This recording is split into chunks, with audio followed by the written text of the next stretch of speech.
জীবনের সময়গুলো বড্ড দামি যেমন, ঠিক তেমনই একটু অদ্ভুত রকমেরও জানেন। কখন যে কোন পরিস্থিতিতে আপনাকে জীবন ভাসিয়ে নিয়ে যাবে তা শুধুমাত্র একজনেরই বোঝা সম্ভব, তাই না? আর সেটা হচ্ছে উপরাল্লাহ, অবশ্যই। আচ্ছা, মারা এরমই হয় তাই না বলুন? বিয়ের পর কোনো অংশে কোনো কিছুতেই কম রাখে না। যাই হোক, মা মানেই তো একটা অন্য রকমের শান্তির জায়গা, সেটা আমরা প্রত্যেকে জানি তাই না? সত্যি কথা বলতে বিয়ের পরেই অনেক দূরে হোক কিংবা কাছাকাছি, মায়ের মন সবসময় সেই ভাতটুকু যদি আলু সেদ্ধ দিয়েই খায় না কেন, তবুও বলে এক গ্লাস যদি মেয়েটাকে দিতাম। আর বড্ড মিস করি জানেন সেই মায়ের হাতের আগের দিনের রান্না, মায়ের হাতের মানে সমস্ত কিছুই। কিন্তু ওই যে বললাম, সময় জীবন সব কিছুই স্রোতের মতো একদম ভাসিয়ে নিয়ে চলে যাবে এমন কোনো এক কূলে যার ঠিকানা হয়তো আপনারও জানা নেই। তো যাই হোক, কী অবস্থা আমার প্রিয় পরিবার? আশা করছি সকলে ভালো আছেন, সুস্থ আছেন। আমি উত্তর দিনাজপুর থেকে পায়েল নিয়ে হাজির হয়েছি সুন্দর একটা ছোট্ট ব্লগ। দেখুন, আজ আমি ব্লগটা দিচ্ছি হচ্ছে বৃহস্পতিবারের, আপনারা পাবেন হচ্ছে শুক্রবার আজ ঠিক সন্ধ্যে 6টায়। কিন্তু যেটা ছিল হচ্ছে গিয়ে মঙ্গলবারের ব্লগ আপনারা পেয়েছিলেন হচ্ছে গিয়ে বুধবার। তো মানে কি বলবো, বুধবারের ব্লগটা আমি আপলোড করব হচ্ছে গিয়ে শনিবার। ঠিক আছে, বিশেষ একটি কারণে অবশ্যই, কারণ আমার ফোনের একটু প্রবলেম হয়েছিল। তো গতকালকে ফোনের প্রবলেম থাকায় আমি আগেই আপনাদের প্রত্যেকের কাছে ক্ষমা চেয়ে নিচ্ছি, আমি ব্লগ দিতে পারিনি। ফোনটা অটোমেটিক্যালি কেমন জানি মানে কি বলবো, চার্জিংয়ের প্রবলেম হচ্ছিল, মানে চার্জারের। তো মানে চার্জই হচ্ছিল না ফোনটাতে, আর সমস্ত কিছু এক নাগাড়ে ব্লক হয়ে যাচ্ছিল, নাম্বার, তারপরে ফেসবুক, হোয়াটসঅ্যাপের সমস্ত কিছু এ টু জেড।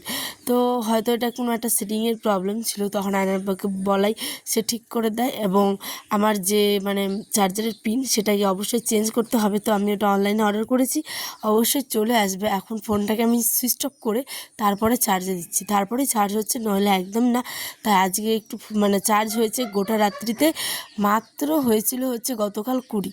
মাথা তো পুরো আমার খারাপ, বিশেষ করে আমার কাজ করতে হয়, ফোনটা যেহেতু আমার কাজেরই, অন্য কাজের তো আর না, ফোনটা আমার কাজেরই। তো সেই কারণে পুরো মাথা ঘুরে গেছিলো। তারপরে দেখি যে মা, চার্জে দিচ্ছি ফোন, কিন্তু ফোনে আর চার্জ হচ্ছে না, চার্জ অটোমেটিক কমে যাচ্ছে। মানে আমার চার্জ পিনটা হচ্ছে C to C, ঠিক আছে? তো তো সেই কারণেই আর কি কি বলবো, প্রবলেমের কারণে আমি দিতেই পারিনি, এডিটই করতে পারিনি, তো দিব কোত্থেকে? যাই হোক, ওটা কথা আর বলে কি, গত দিন তো ব্লগ দিনই, সেই কারণেই আপনাদের একটা পোস্ট করেছিলাম ছবি দিয়ে যে ব্লগ মানে কি বলে ব্লগ আপলোড করতে পারবো না, ঠিক আছে? তো আজ শুক্রবার ভোরবেলা উঠে ব্লগটা আগে এডিট করলাম। এখন বাজে মোরগের ডাক শুনে তো বুঝতেই পারছেন, সকালবেলা 6টা 16। তো এখন আমি ভয়েস দিচ্ছি, এতক্ষণ এডিট করলাম। 10-11 মিনিটের ব্লগটা একটু বড়ই হলো, প্লিজ স্কিপ না করে দেখবেন পুরো ভিডিওটা। কারণ যেহেতু আগামী দিনের মানে অনেক ভিডিও জমে গেছে, কি বলবো আপনাদের বলুন। আর প্রত্যেক দিনের ভিডিও তো আমি আপলোড করি, আর না দিলে তো আমার একদমই ভালো লাগে না। তো যাই হোক, সকালবেলা উঠেই সংসারের হাজারটা কাজকর্ম নিয়েই কিন্তু বসে পড়েছি হচ্ছে গিয়ে আমি।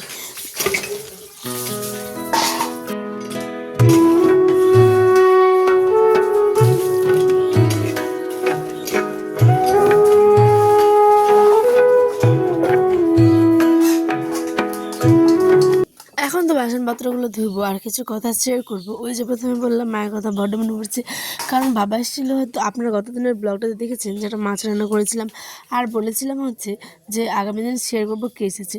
কিন্তু এসেছিলো হচ্ছে গিয়ে বাবা, কী কারণ না কারণ সেই বৃত্তান্ত আগামী দিনের ব্লগে আপনাদের জানাবো। সত্যি কথা বলতে আমি আবার ক্ষমা চেয়ে নিচ্ছি, আমিও সেই ব্লগটা এডিট করতেই পারছি না, কারণ ওটা একটু চিন্তা ভাবনা করে ভালো করে এডিট করতে হবে। প্রচুর গ্যাঞ্জাম হয়ে আছে ওই ব্লগটাতে, সেই কারণে। আর হাতে যেহেতু বড্ড সময় কম ছিল, তো সেই কারণে আমি এখন আগে যেটা মানে কি বলবো, মানে বৃহস্পতিবার ব্লগ সেটাকেই আজকে শেয়ার করলাম, ঠিক আছে? তো মা দিয়ে পাঠিয়েছিল হচ্ছে শাক, মানে পাট শাক।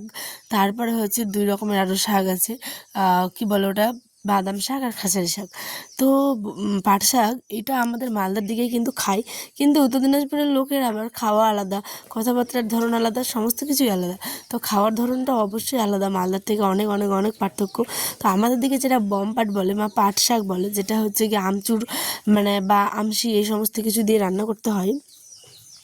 তো সেই শাকটা যদি একটুখানি হয় আর একটুখানি যদি আলু সিদ্ধ শুকনো লঙ্কা দিয়ে মাখা হয়, আমি কি বলবো, আমার মাংসও লাগবে না, মাছও লাগবে না, এক থালা ভাত আমি সেই ভালো মতো মন প্রাণ দিয়ে কিন্তু খেয়ে নিতে পারবো।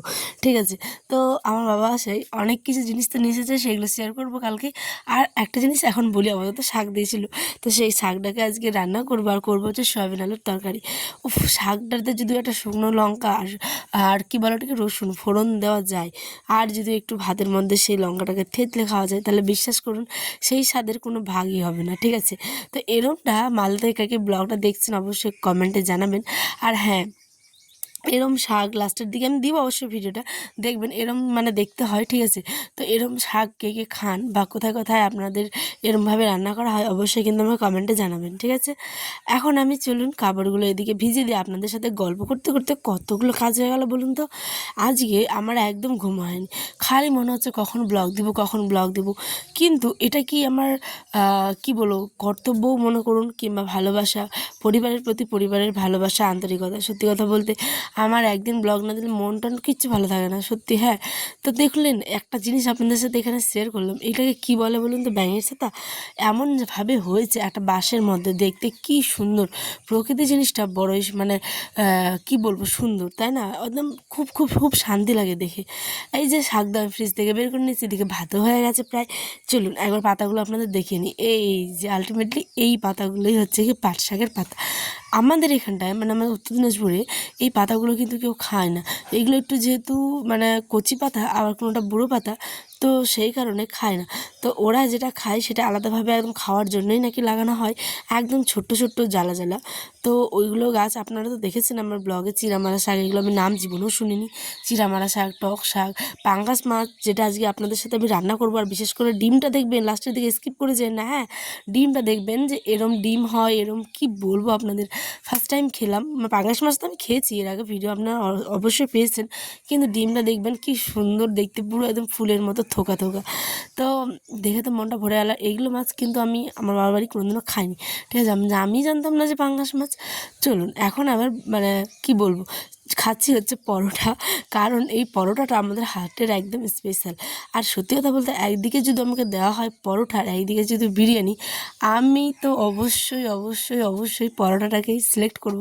কারণ পরোটা খেতে আমার মানে কি বলবো, সারাদিন যদি আমাকে মুড়ি আর পরোটা খেয়ে থাকতে বলে, আমি একদম এক পায়ে দাঁড়িয়ে, কারণ আমার ভাত না খেলেও চলবে, কিন্তু পরোটা আমার খুব খুব খুব ভালো লাগে, আর মুড়িও খেতে খুব ভালো লাগে। তো এখানে হাট বাজারগুলো একটু দেখে দিলাম, কলমি শাক এনেছে, কী বলো ওটা, লেলিয়া শাক, তারপরে কলমি শাক, আলু, পটল, চোটল, এই সমস্ত কিছু এনেছে। এই যে দেখুন, এটা হচ্ছে ডিম, দেখেছেন? দেখুন কেমন দেখতে অদ্ভুত রকমের না, মনে হচ্ছে যে কিছু একটা বাচ্চা মানে বাচ্চা টাইপের হয় না যে থোকাটা, ঠিক তেমনটা। আমি তো দেখে প্রথমে হাত দিতেই চাইনি, ভয় পেয়েছিলাম। আর বা অনেকবার করে বলার পর তারপরে সাহস নিয়ে এটাকে ধুয়েছি, রান্না করেছি। ঠিক আছে, কিন্তু খেতে যা হয়েছিল, দুর্দান্ত দুর্দান্ত হয়েছিল। তো এখন সন্ধ্যাবেলায় শাকগুলোকে দিয়ে দিলাম হচ্ছে টিনের উপর, শীতে গোটা রাত বেশ ভালোভাবে মানে একদম শীত পরে ভিজে ভিজে থাকবে। এদিকে পেঁয়াজটাকে বসিয়ে দিয়েছি তেলের মধ্যে, তারপরে হচ্ছে মশলা কষিয়ে একদম কষা কষা করে মাছটাকে রান্না করব। চলুন এদিকে কচু, চোটল, পটল সমস্ত কিছু এদেরকে গুছিয়ে নিই, তারপরে মানে ঝাড় দেবো। এখন হয়ে গেছে সন্ধ্যে 6:30টার মতো কি 7টার মতো। আর আব্বা তো আজকে দোকানেও যায়নি, স্কুলেও যায়নি, কারণ আমাদের বিশ্বকর্মা পুজোর পরের দিনও স্কুল ছুটি ছিল। আর হ্যাঁ, আপনাদের একটা কথা বলি যে এই ধরনের মাছগুলো কিন্তু কাঁচা রান্না করলেই বেশি স্বাদ লাগে, জানেন? যেমন পাঙ্গাস মাছ কারা কারা ভেজে খেতে পছন্দ করেন বলুন তো? আমরা আবার ভেজে খাই না, আমরা এরম কাঁচা কাঁচাই রান্না করে খেতে পছন্দ করি।